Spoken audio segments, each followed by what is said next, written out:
Okay, so before we get into our chat with Ian Seppeler, there is something very, very important that's happening in the beekeeping industry right now that I would like to update you on. So if you guys remember, I'm doing a campaign of, this is now day 3 of trying to get Trump to talk to me about bees and the state of the industry, but we are making a little bit of progress with some of the issues that I did talk to you guys about a month ago. And one of those things being that 2 years ago, there was a farm bill that was supposed to go through that would switch beekeeping over from the EPA to the FDA's rule. Now, what this would mean for us is that mite treatments would be extremely limited, and you would have to have a veterinary's prescription in order to obtain and even use any of your miticides. This could be very detrimental to our industry, not even touching on some of the things that would also probably be changed just by switching over to the FDA's rule. Now, part of this is because beekeeping, for some reason, is looped into the same category as, say, like cats and dogs and some of your other pets. And that is why we would see a lot more regulations on miticides. So I wanted to read you guys this email talking about some of the progress we've been making from Charles Linder himself. So he said, I am super excited to announce we have made huge progress thanks to my new hero, Philip Rains, as well as several others on this list. We now officially have a Farm Bureau support for our legislative ask. It was voted on the 28th of January and with the help of Austin, corrected on the floor. On top of that, Phil actually met with Congressman LaHood on the 29th and is working on getting it scheduled to actually be written into a bill/proposal.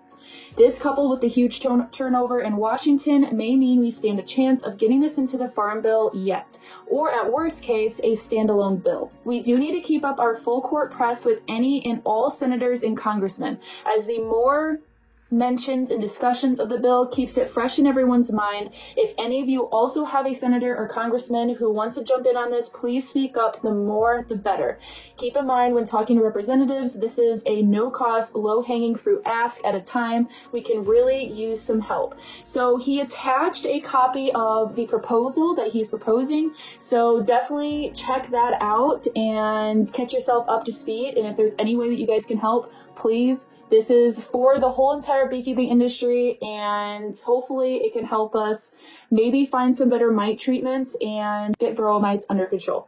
All right, now let's get into our interview with Ian Seppeler.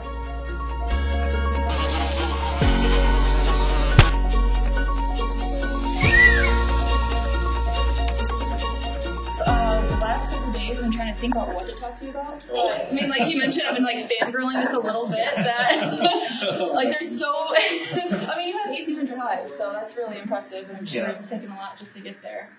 So, I mean, just how are your bees doing right now? Well, I'm not quite sure. I'm a little bit scared in regards to hearing a lot of horror stories across Western Canada, and I did see some trouble in the fall with varroa mite. So it's just a matter of if I was able to catch the varroa mite, knock them down in time, or if there are any consequence to having high levels. And I do know I have 3 yards that are looking pretty small in the shed. Are they? Yeah. So I'm not sure about those. And that just puts a little bit of fear into me because, like I'm pretty close if I lost those 3 yards, how is the rest? But the other yards in the shed, they seem to be keeping the shed warm, and that's a good sign. That's good. Yeah, minus 35 in the shed is ventilating and holding its temperature, so that means they must be alive inside there. So that's good. Yeah, definitely. So you mentioned varroa mites. So what do you? I guess I don't know what you usually do treatment-wise. What do you do throughout the year to treat them? That's a good question. I could ask you the same. Keeps changing. Oh, okay. Yeah.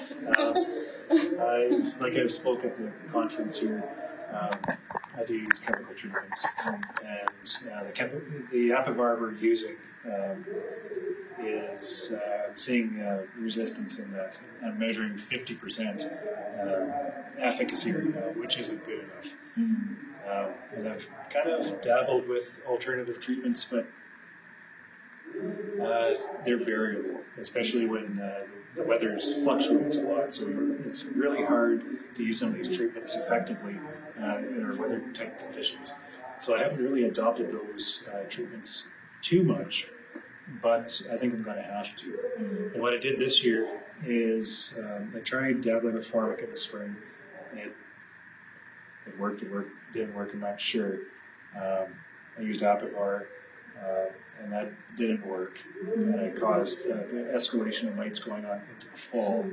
And then I used Apivar again because I didn't know what else to use, and it wasn't working. So then what I did do is I used a Thymol product. And in a sense, it provided a synergy between the Apivar and the Thymol, and it dropped the mites down and it worked. Mm-hmm. So it was just on the edge of economic threshold with my treatments not working, and I applied that Thymol with the Apivar and it dropped things down. So I was able to maintain the populations under threshold, but I did lose some because of that reversal. I used oxalic acid vapor later on in the season. I think you use that too. Yeah, I do. Yeah, and that's very effective to clean up. But it's the case like it's too late. The damage is already done. Right? Yeah, so exactly. We went through 2 rounds. We did drop some more mites, and I think my levels are fairly low. But then the big question is, what am I going to do? It's spring's coming up pretty quick, and I haven't decided what I'm going to do yet. If I'm going to, just hammer them with oxalic acid vapor and just spend all my attention to that. That can be really It's a lot of work. It takes up a lot of time just to go through, especially that brood. Yeah. Or adopt a formic and maybe manage the consequence instead of the death, instead of the problems with it. Yeah, I was going to ask if you're seeing brood loss at all. Yeah. You are? And okay. queen loss, yeah. Or am I going to use the success that I found last year with the Apivar and the Thymol synergy together and go with that? And that's what I might do because I'm out of answers. I need to. What I'm finding is in the spring, we're having a very hard time actually measuring the mite infestation within our colonies with their washes and such. Like we're looking at mite infestation. I'm rambling a little bit here. No, go ahead. But mite infestation at like 100 mites in that colony. It's a difference to 200 mites in that colony. 100 mites is going to progress to below economic threshold and we can manage them. Okay. If there's 200 mites in that colony, that's going to lead to death. So there's like a very small amount of mites. Most of them are underneath the cappings. And we're going through with washes trying to measure the severity of infection, and our washes aren't accurate enough to detect that small level of mite difference. So when we're applying our treatments, we can't really tell if we're finding efficacy because we're not getting an accurate measurement on infestation before the treatment, and we're not getting an accurate measurement after treatment. So we're just kind of shooting in the dark whether the treatment's working or not. So there's on a sense we're almost going to have to start throwing more hammers at the varroa mite in the spring to make sure that we focus and get those mites down. So when we get through summer into the fall time period, we're not, in the danger zone for thresholds. Yeah. If that made any sense. No, so I might use the Apivar with the Thymol just to ensure I get them down, and then I reassess my situation later in the fall to see if it actually worked or not. Yeah, definitely. What are you doing? So to be honest, I fully know that we're kind of in like that sweet spot right now where we're growing, so we're making a lot of splits, so that helps out and works in our advantage. It does, yeah. Yes. So we're pulling drone brood. We're also doing mostly oxalic acid in the springtime. I mean, to be honest, we haven't had this treat in the spring ever. We're getting our first hives back from almonds this year that we know for sure we're not treated, so I'm going to be kind of navigating that and figuring that out. Yeah. Because they're going to be mite bombs. We'll have to deal with that. For Yeah. sure. How many hives went out to the almonds? Just 20 of ours, and then we'll be getting a couple more in a load too, so we'll have about 60. Okay. That's interesting. Yeah. Out of the 200 colonies you're raising, you sent 20. So it was as like a test because we've never seen where the bees go. We've never done it ourselves to know exactly how much honey we need to have on them because they went out in December. They've been sitting in a holding yard this whole time until they get put on the bloom in probably a week or two. That's intimidating. Very, yes. That's a dynamic I've never managed before. So you have a broker manage all that for you. Then. Yeah. And then you piggyback on a semi-load to get them out there. Yep, Yeah. that's exactly what I'm doing. And then the broker only goes through and feeds once. So. Are they managing any problems too, or it's just as far as I'm aware, no. No, so they just go out there, they feed them, they put them in, they bring them back. Yeah. That would raise my stress level. Yeah, so we're gonna do a test, just see how it goes. If all goes well, we'll just try to send 200 this year. Yeah. If we can make great, but Yeah. yeah. opens up options for revenue flow too, to be able to tap into almond pollination. Oh yeah, and just them coming back the way they do. They usually come back booming, so that just helps the growth. So what are you going to do with those mites when you bring them back? Because they will have mites. Oh yes. I mean, I'm kind of in the same position as you. I'm not really sure yet. I'm kind of throwing some ideas around. I know we're going to be doing a lot of splits, so that'll kind of open up an opportunity for maybe something like oxalic acid or Apigard, just because they'll be broodless. Yeah. So there is truth to that. I mean, the colonies I split last spring, I made the split off the same bees. So they're all the same bees, just a split.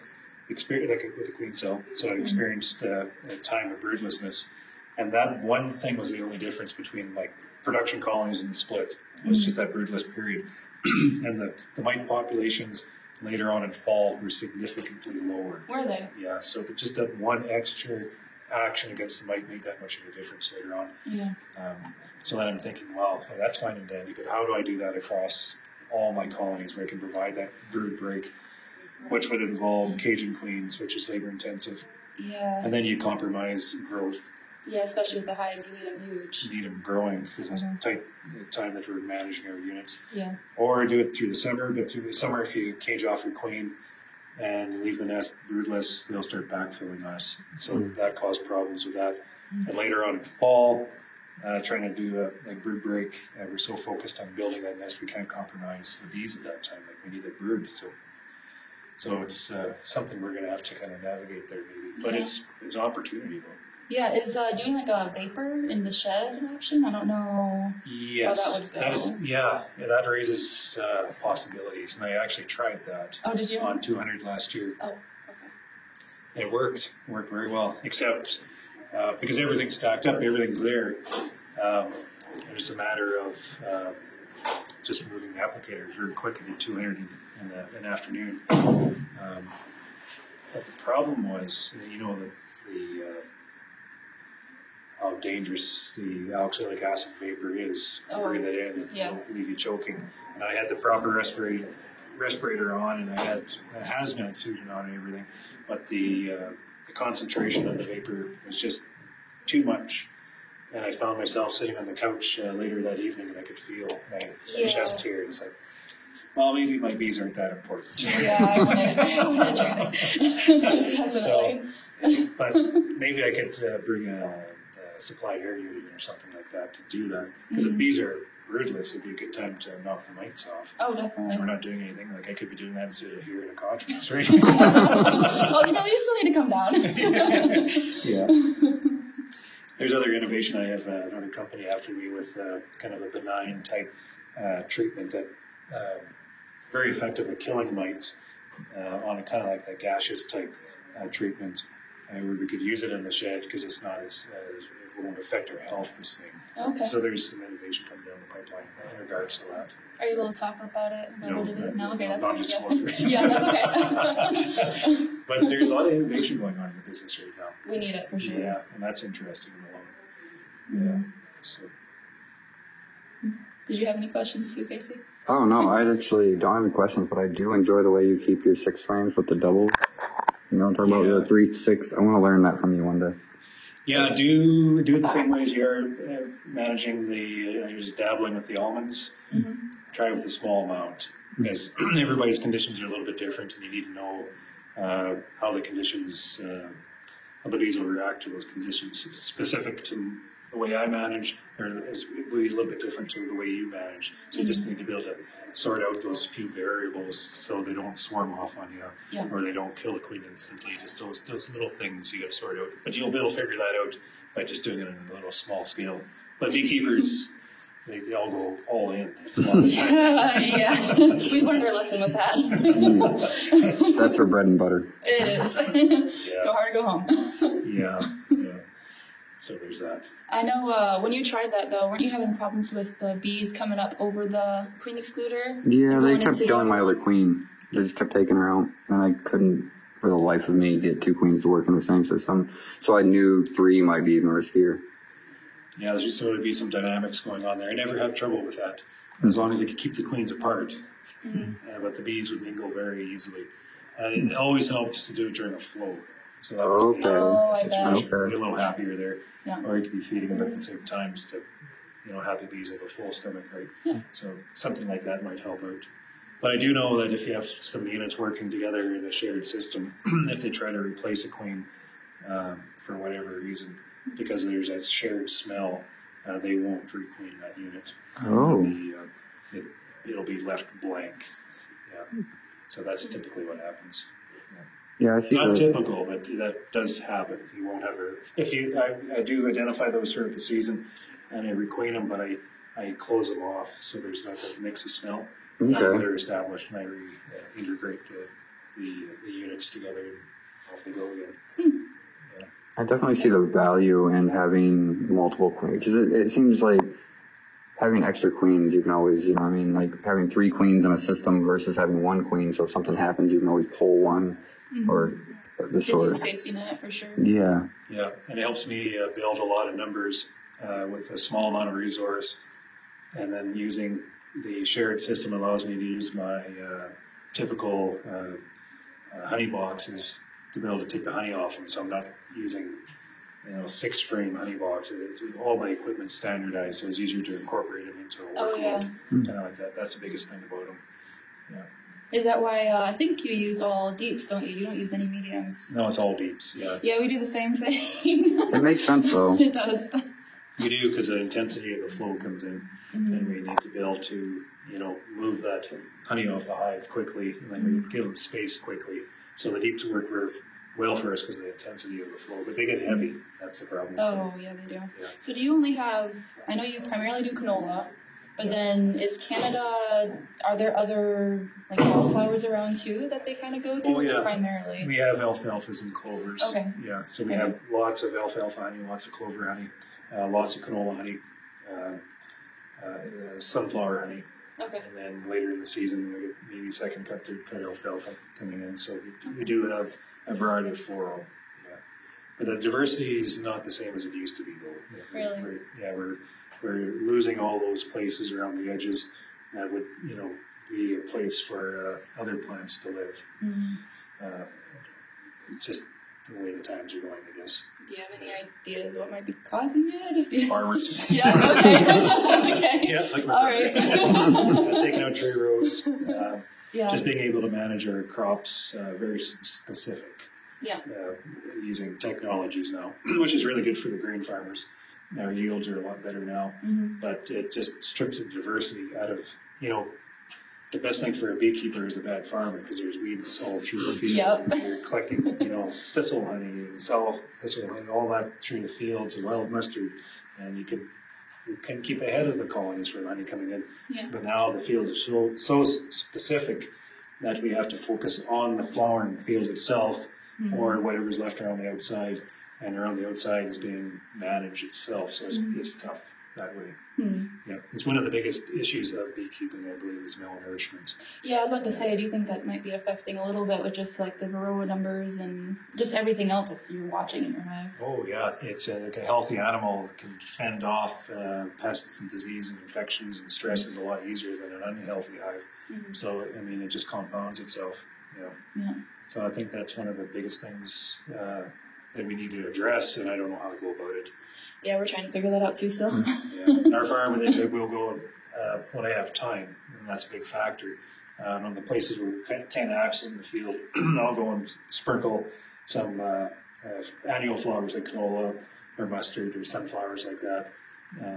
Phacelia is another good one, just to fill in the corners. Yeah. Drives my brother crazy because, this perfect field, this is a corner you couldn't see, and he wants to till it black, but now there's all these flowers growing there. But it's good for my bees. Yeah, definitely. Yeah. And he's an investor in the farm too, so he should see the benefit of it. But there's that, and just not being as intensive in managing our ditches or right of ways, and just allowing us, society, to manage the right of way, maybe take more effort, preserve the natural aspect of it a little bit more. So if we lose it in the fields, maybe provide us just that little bit of the natural world in the ditches. And it takes effort, because right now what they do is they spray, because it's easiest to control noxious weeds and bulrushes with spraying the ditches, and they mow. because you have to knock it down. But what if they maybe introduced, a short perennial with flowers in the ditches and promote that? Or when you're going down the ditches spraying for all the noxious weeds, there's a noxious weed there, so spray, but then turn it off over here. There's another one here, turn it off, put a little bit more thought into managing the ditches to provide more diversity. And maybe mow the bulrushes more often and such. I don't know. It's a tough one to sell. Yeah, definitely. I don't know how short your season is, but I know by us, I notice a lot of the farmers, they'll do a cover crop to put nitrogen back in the soil, but usually it's a flowering one for the bees. That's good. And they cut it all down, turn it into hay, depending on what it is, and then put their corn down. I don't know if that's something that... No, we typically don't. Just our season is a little more compressed. I think you guys have a little more space on both sides, where cover crop would be an advantage. Yeah. It's good they're putting flowers on that. Oh, yeah, definitely. Makes a difference. Yeah. I have another weird question. Do you talk to your bees, or do your bees talk to you? Well, I wouldn't admit it if I did. Well, in a way, they do talk to us if we're managing them. We're just trying to read them all the time. And it's kind of interesting to see interaction between the bees and the natural world and just seeing all those dynamics. So I guess they do talk to us in a lot of ways. Yeah. I feel like they do. But when I talk to them, they never answer me back. That's fun. Well, thanks for chatting with me. I appreciate you taking the time. Yeah, nice to meet you. Yeah, finally. And good luck on your YouTube channel. Thank you, you too. Yeah. So.